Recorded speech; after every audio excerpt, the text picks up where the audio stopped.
বাঙালিকে হাইকোর্ট দেখাইতে যায় না, তাহলে বাঙালি কিন্তু আপনাকে রাজপথ দেখায়। ধানের শীষালারা যদি এই গণভোটের বাংলাদেশের 2/3 বেশি মানুষের এই ভোটাধিকারকে নিয়ে যদি কোনো টালবাহানা করতে চায়, তাহলে পরিণাম কিন্তু ভালো হওয়ার কোনো সম্ভাবনা নেই।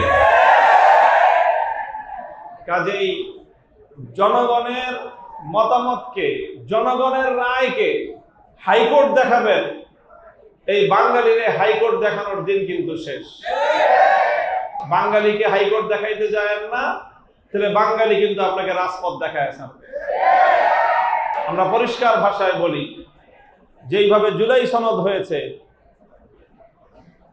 সহস্রাধিক তাজা প্রাণের রক্ত ঝরেছে, সব দামাল সন্তান, আমাদের স্কুল, কলেজ, ইউনিভার্সিটি, মাদ্রাসার ছেলেরা রক্ত দিয়ে যে বিপ্লব এনেছে, সেই বিপ্লবকে কোনো ব্যক্তি অথবা কোনো দলকে খুশি করার জন্য ব্যর্থ করতে দেব না ইনশাআল্লাহ।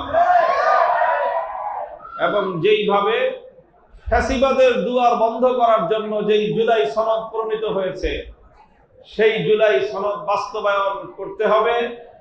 গণভোটে 2/3 বেশি মানুষের যে অভূতপূর্ব যে গণরায়, সেই গণরায়কে যদি বানচাল করতে চাওয়া হয়, তাহলে দেশের জন্য, বিশেষ করে সরকারের জন্য কোনো ভালো পরিণাম হবে বলে আমাদের মনে হয় না।